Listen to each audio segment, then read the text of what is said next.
Hello everyone, this is David, and tonight's movie that we watched is Godzilla vs. Gigan. Now, this is a interesting, if somewhat different, well, it's not really that different, Godzilla movie. It's pretty standard, honestly, kind of middle of the road. And this and the next one, Godzilla vs. Megalon, I feel are sisters pieces, because they're not widely regarded as good films, but they do feature two monsters that became somewhat iconic. In this one, it is Gigan. Now, Gigan's a new monster. We haven't talked about him yet, so I suppose we'll talk about it a little bit. So Gigan is a space monster, and he's kind of weird. He has, from what I understand, he's a cyborg. So he's partly organic, partly machine. It's kind of vague what's what, but he has hook hands, he has hook feet, and he has like a buzzsaw on his chest, which is probably one of his most distinctive features, is the fact that he's got a saw blade on his chest. Oh, and it does work, at least in this movie. In the next movie he's in, it doesn't do anything, but in this movie his saw blade is completely functional. And he can also fire lasers from, I believe, his eye. Although, I know he's depicted doing it, I don't remember seeing him doing it. I think he does it like twice. And he doesn't do it in any of the other Showa era movies that he's in. So, I mean, he's only in one other movie, but still. So that's Gigan. He's interesting. The other thing about him that's kind of interesting is his personality is basically, he's kind of like an arrogant rogue type. So he'll backstab a monster, he'll sneak attack a monster, and he'll beat up on a guy. But if he thinks the going's getting tough, he'll book. And he does this pretty much every time he fights. So he's kind of weird in that he's kind of like a coward for as far as monsters go. So Gigan's a new monster in this movie. What other monsters are in this movie? Well, King Ghidorah comes back. So that sounds pretty good, because he's one of Godzilla's most tenacious foes, but he's really just, at this point, he's kind of getting old hat, and he's not used well in this movie. Pretty much all of his fight scenes are stock footage, and when they're not stock footage, the prop that they had for Ghidorah just looks bad. It looks very immobile. It looks kind of fake, so I just think they just did a poor job. And then, obviously, Godzilla's in this, because, I mean, title character. And we get a bonus. We get Anguirus. He's back. And plays almost as much of a role in this as Godzilla. So, I mean, just, it goes to show that no one cares about Anguirus. I mean, he gets top billing. He's considered, like, I think an A-class monster, but still, like, as far as publicity goes, he's like a C, because he's never been in a title of any Godzilla movie, and he's always just kind of been there in the background helping his buddy out. Oh, and by the way, him and Godzilla have now finally made up over what happened in Godzilla Raids Again, and they're buddies now. Also, a weird thing to mention about this movie is the monsters talk. And this isn't like in Godzilla vs. Gigan, or sorry, this is Godzilla vs. Gigan. I'm getting my music confused. This isn't like in Ghidorah, the three-headed dragon, or three-headed monster, as it were, where they talk monster talk, and then they have a translator. No, they do this weird audio thing where it sounds like they're spinning a record backwards, and you can hear them kind of say things. Now, you can kind of make out what they're saying, but it's kind of difficult to hear. It's poorly done. I can think of a bunch of different ways they could have done this better. I've heard, and this is a rumor, so I have no idea if this is true or not, that in the Japanese version, they talk with speech bubbles, but I have nothing to back that up with. That's just a rumor I've heard, so that could be completely false and erroneous. But I've heard other people talk about that and mention that. I haven't looked into it. I haven't seen the Japanese version, so I don't know. But that's a thing that could exist, so that's interesting. So let's get into this movie. So there's this guy, Gengo, who is an artist, and he's working for this company trying to make new monsters. Like, And the monsters he makes up are this homework monster and a monster of overbearing mothers, which I think is interesting. And the reason he did this was because his like editor or whatever that he works for is basically like, you need to make up some monster, or they were making up monsters and they're trying to sell them. And they polled kids and they found out like, what are kids most afraid of? And they don't like homework and they don't like overbearing mothers.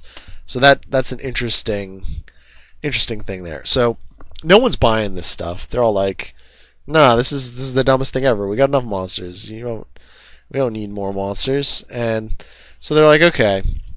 So he's looking to get hired somewhere. And it turns out there's this place, which is like a theme park. What's it called? It's like a Godzilla themed park. And it's called, I think, World Children's Land, which is like produced by Happy Company or something like that. I forget the exact name of the company, but it's something that sounds like really innocent, and since it sounds really innocent, it has to be like the despoiler of truth and innocence. Like, it's ruled over by Asmodeus and the 7 other lords of hell, shit like that happening. So, well, what's going on? So he gets hired at this place where they have this cool Godzilla tower that apparently they're turning into a museum for all monsters ever, which I think was an interesting concept at this point. Pretty far into it. There's a lot of monsters. And so he gets hired to work there designing monsters, which is kind of cool. That's kind of what he wants to do. But on his way out, he bumps into this woman who's running away, and I believe she slips him a tape, and she runs off, or he picks up a tape. They bump into each other. I think she drops the tape, picks it up. Trying to figure out what's going on, puts it in a safety box, meets up with a woman later. They try to steal his tape from him. They try to steal the tape back from him. And he doesn't have it because he put it in a safety box. They go pick it up. And they play it, and it's just nonsense. It's like this sound that doesn't make any sense to anyone. And meanwhile, it cuts to Monster Islands, and Godzilla and Anguirus hear this, and Godzilla's like, Anguirus, go check that out. Anguirus goes out. He gets to Japan. The Defense Force just shoot the shit out of him. He's like, fuck this, I'm going back. Goes back to Monster Island. Godzilla's like, okay, well, I suppose we gotta do something about that, so let's go and check it out.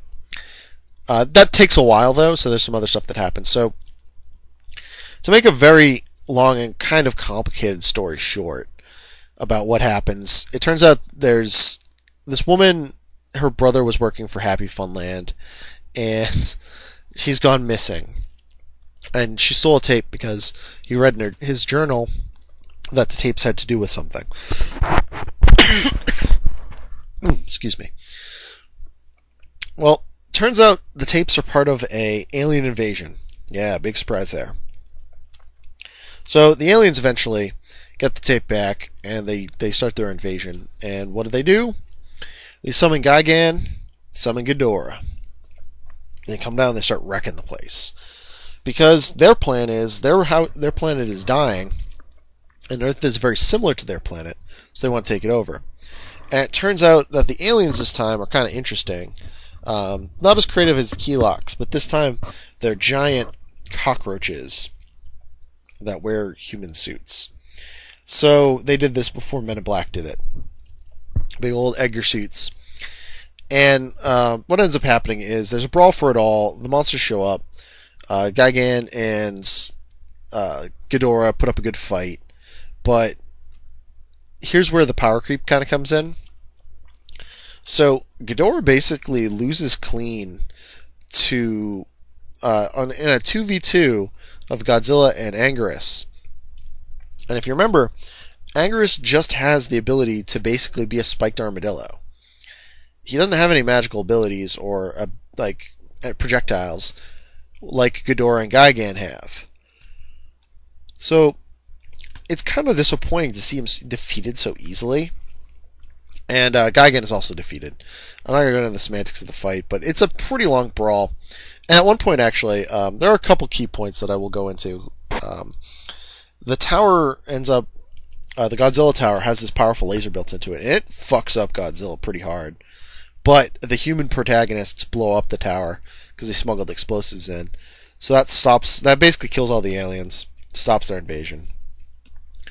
And the two friendly monsters now, Godzilla and Anguirus, fight off the space monsters, but not before they take some wounds. So Gigan actually makes Godzilla bleed.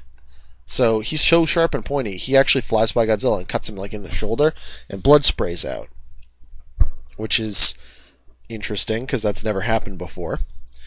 Never, when one of the monsters is injured, have they ever bled, to my knowledge. Not currently. Not in a Godzilla film. Maybe in some of the more like other further out films, but not in this one.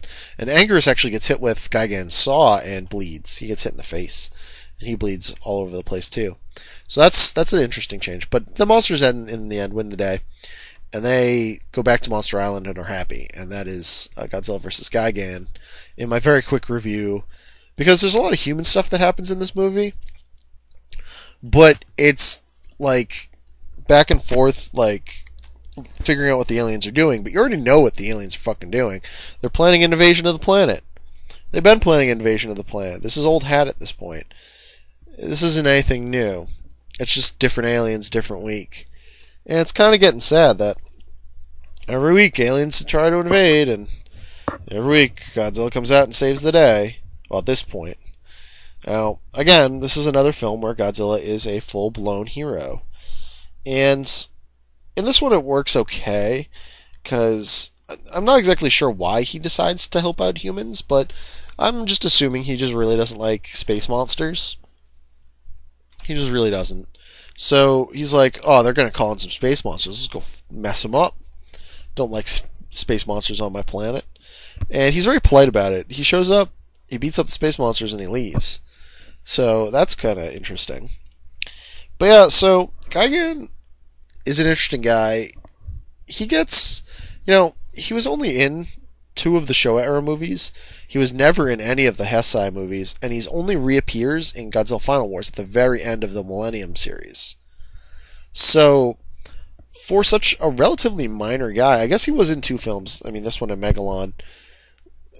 He gets a lot of screen time in the peripherals. So he's like in all of the video games, and I mean all of the video games, which I think is interesting because he's I guess he's so weird that people decide to include him in everything. Megalon too. Megalon's in a lot of the peripherals where I'd include different or other monsters, but they love to include Megalon, and he's like a one-off guy. He's never made a comeback in any of the movies, and he's in a lot of stuff too. And Jet Jaguar as well. But we'll get into that next time when we talk about Godzilla vs. Megalon. But for now, folks, I'm going to say adieu and good night.